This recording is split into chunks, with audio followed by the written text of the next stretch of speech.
friends, welcome back to my channel. I hope that you're doing well. Welcome to the video and welcome back to my worst books of 2022. You know, this is a bit of a doozy of a video. Nobody likes to talk about the negative things in life, but I did film my best books of 2022, so it only felt right to share with you my worst books of 2022. I'm hoping to get through this quite quickly because I don't want to spend too long, bashing the books I didn't enjoy, but I did want to share it with you. So I'm going to be talking about the books that I DNF'd this year as well as my worst books of 2022, and then the most disappointing books will be in a separate video, so stay tuned for that. So without further ado, let's go ahead and get into it. So I'm just going to quickly go through the books that I DNF'd this year just because I didn't finish them, so I don't have too much to say about the overall execution of the book. It's just things that didn't work for me. The first book that I DNF'd this year was A Winter's Promise by Chriselle Dabos. This was a book that I really wanted to love because it was translated from French, and that was one of my goals last year, was to read a translated book. Did that happen? Technically, yes, but no. I really wanted to love this. It follows a girl who has the power and ability to walk through mirrors. In this world, lots of people have different powers and abilities. Her power and ability is to walk through mirrors. She's able to travel long distances through mirrors, and she ends up getting married off to, as a political marriage alliance, to somebody in the western or eastern section of the world, and she's going to go there to do something. I don't know. I didn't get far enough into the book to figure out what the aim and intention of this book was, but I just found myself 40 pages in, not caring about the characters, not caring about the love interest, not caring about the plot. I was just bored, and I just don't want to read books that I'm bored by. I usually will try to give books about 100 pages before I decided to give up, but I just had literally no feelings about the book whatsoever, so I decided to let it go, and it is what it is. Then we have one that was extremely disappointing for me, but I think I did it for good reason, and that is Between the World and Me by Ta-Nehisi Coates. This is a book that I really wanted to love, but it just didn't end up working for me the way that I wanted it to. Now, the reason I DNF'd this book has everything to do with me and nothing to do with the author. This book is a nonfiction book about Ta-Nehisi Coates' life. It is a letter that he wrote to his son about his life growing up as a Black individual. Now, that being said, I didn't jive with the writing style of this book, so I did not want to continue with the book I knew I wasn't going to overall enjoy and or connect with, just to give it a low rating and bring down the Goodreads ratings. I just didn't make sense to me, so I decided to DNF it. I just couldn't get on board with the way that he was telling his life story in a way that made sense to me. It was very non-linear, it was very lyrical in a way that was just very hard for me to comprehend, and so I decided to DNF it. Up next, we have a book that I don't think I've heard a single good thing about, and that is Book of Night by Holly Black. I feel like every review that I've heard of this book, people have just said, like, I was bored until halfway through, and then it got somewhat interesting. I got to the end, it was good, but not great, not fantastic, not the best thing they ever read. So I don't think I'm too upset about DNFing this book, although I do still have a copy on my shelves in case I ever decide to go back to it. But I don't even think I can explain the synopsis of this book to you because I just didn't care. I think I made it about 30% in, and I just had no idea where the story was going. Like, I was just so bored. There was nothing happening. Nothing was moving the plot along. I know it had to do with shadow magic, and the main character was a thief or a con artist or something, and she was trying to be better in her ways. There was a murder mystery plot going on. Her boyfriend didn't have a shadow. That's really all I remember about the book. Nothing really in regards to a overarching plot that was supposed to carry me through the book. And at 30%, if I'm bored, like, I'm done. Then we have The School for Whatnot by Margaret Peterson Haddix, and this was just had to do with me not being the target audience for this book. This one follows a boy who is best friends with somebody at his school. He's had years and years of his life spent with this girl, and he gets a note from her saying, just know that I am real. And days later, she disappears, and he's like, how could I not know that she's real? Like, of course she's real, but everyone in his life is telling him that she wasn't. So he goes on a journey to figure that out. I got halfway through the book, exactly halfway, and I realized that I just didn't care about the ending. It also had a very strange and weird detached narrator situation that was happening throughout the story, and that just didn't work for me. Overall, I just didn't end up caring about the story, so instead of, again, affecting the Goodreads rating for a book that's not targeted towards me as the audience, I decided to DNF it. Up next, we have a YA mystery that I DNF'd, and that is Even If We Break. This one came up on, I believe, my Becca's Bogopoly rolls as my lowest rated, and I understand it. It just wasn't a book that worked for me. It follows a group of 5 or 6 teenagers that are spending their summer, or the last few days of summer, in a cabin in the woods to play a game that they play every year. that was the biggest reason why I DNF'd this book, is I didn't like the game aspect of it. It was like an RPG, is that what that means? Role-playing game? Yeah. In-life role-playing game that felt a lot like D&D, and for me that just didn't click. Like, I didn't understand the rules and the motivations of these characters in the game, so it made it hard to care about their motivations outside of the game because it primarily took place and involved this game aspect. I didn't really get to the point where it got mysterious or thrillery because I just didn't care, and I was very disengaged from the story as a whole, so I decided to DNF it. Then we have one that I'm so sad about because it is a booktube darling. Everyone seems to love this series so much, and I just didn't like this book, and that is The Raven Boys by Maggie Stiefvater. I know, it is one that everyone seems to absolutely love, and I just don't get it. I don't get it. I was so bored in the first book. I was halfway through, and I was like, what are we doing? What is the plot? Somebody explain to me what the plot of the story is, because I just don't know. I don't get it. I mean, ley lines and blue, and is that even a name of the character? I don't know. I was so utterly detached from the story, so bored. I just felt like it was a book going nowhere. I got halfway through and it went nowhere. And I just don't like books like that. I want to be engaged. I want to be questioning where things are going, but in a way that makes sense. Like, I'm trying to make theories about, you know, the characters' discoveries, not like questioning where the fuck the book is going. So it just didn't work for me.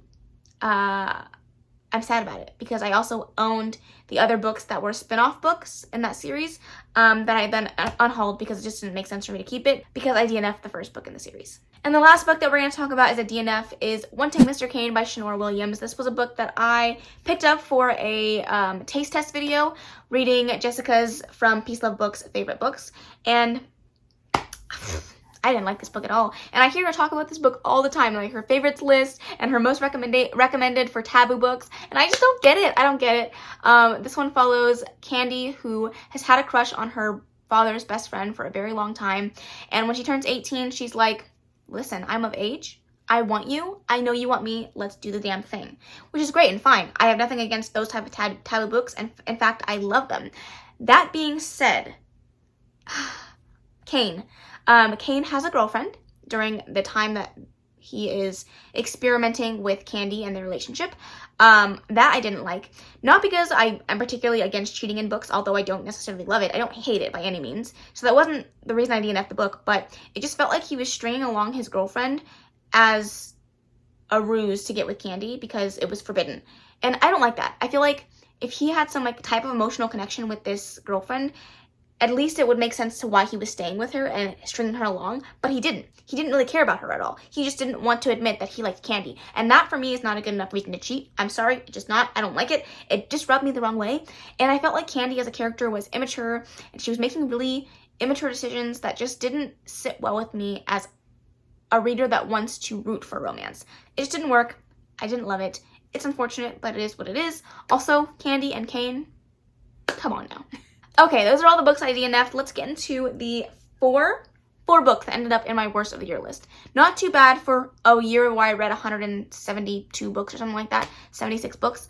To only have 4 worst books, I'll take it. These are in no particular order in regards to least worst to most worst. Does that make sense? This is just going to go in order of when I read them. So the very first book that we have here is You Had Me at Hola by Alexis Daria. Woo! I was so frustrated by this story. I really wanted to love it too. I wanted to love it and I just didn't. This one follows two actors that are on the same telenovela that are wanting to bring this telenovela into fame for different reasons. The hero of the story is really hoping to make a break into American TV, not just in telenovelas. This telenovela is like a bridge between American and Mexican television, and so it was like really important to him to break into this new role and show that he's multifaceted. And then the other main character has come from a line of telenovelas, but she just got out of a really big and public relationship, and she just wanted things to be about her career again. And she told herself that she wasn't going to, you know, have any type of relationship with her counterpart.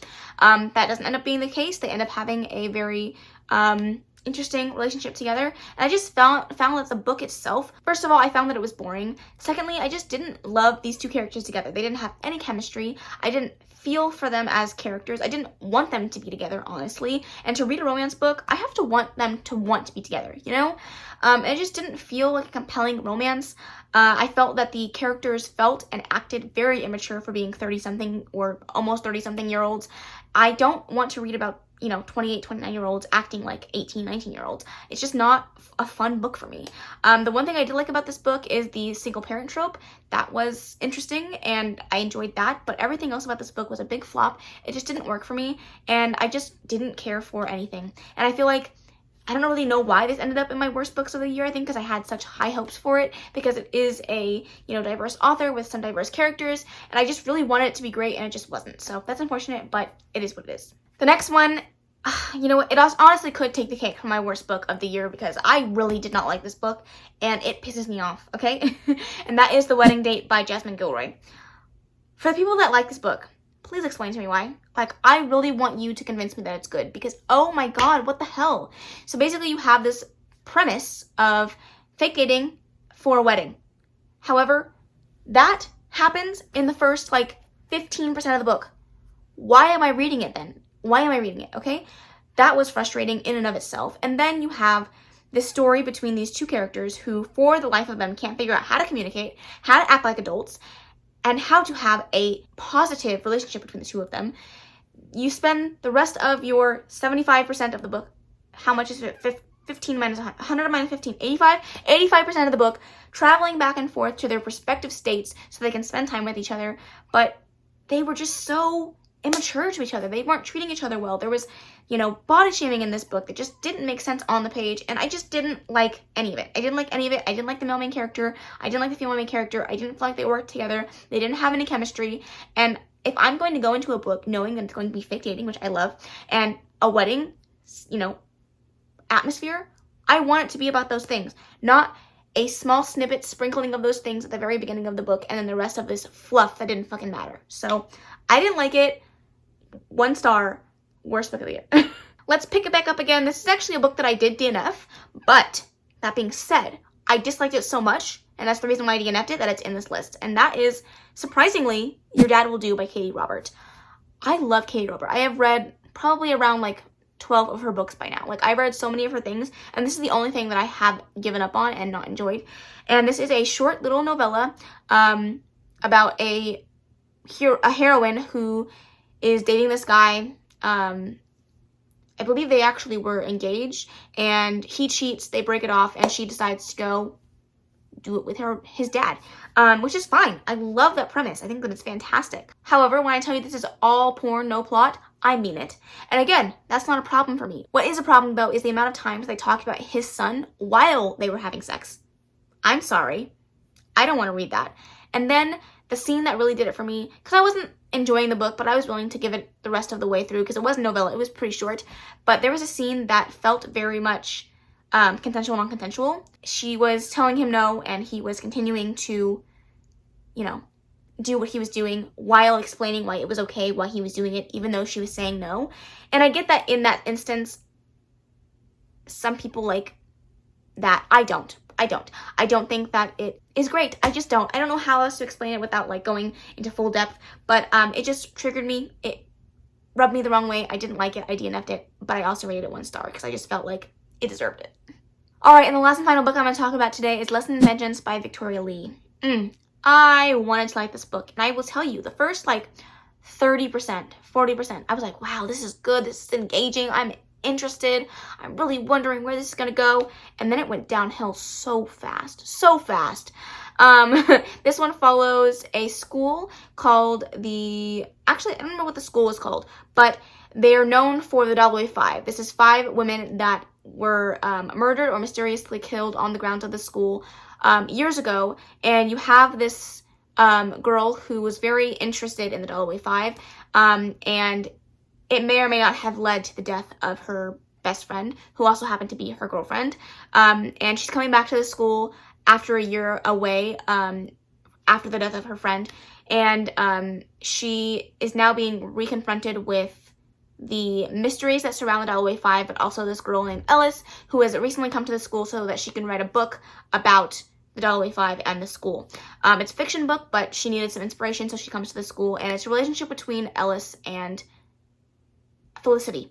All of that was cool. I was very interested to see if this was really going to be paranormal or what the magic system was in this book, and I was very intrigued the first 30%. I was like, wow, this is so cool and like creepy and eerie, and I was on the edge of my seat. And then it got real unhinged real fast. I mean, Felicity was letting Ellis, this crazy fucking character, do things to her that no person should let them do and be like, yeah, like, I love you. Like, this is so much fun. No, no, she was crazy.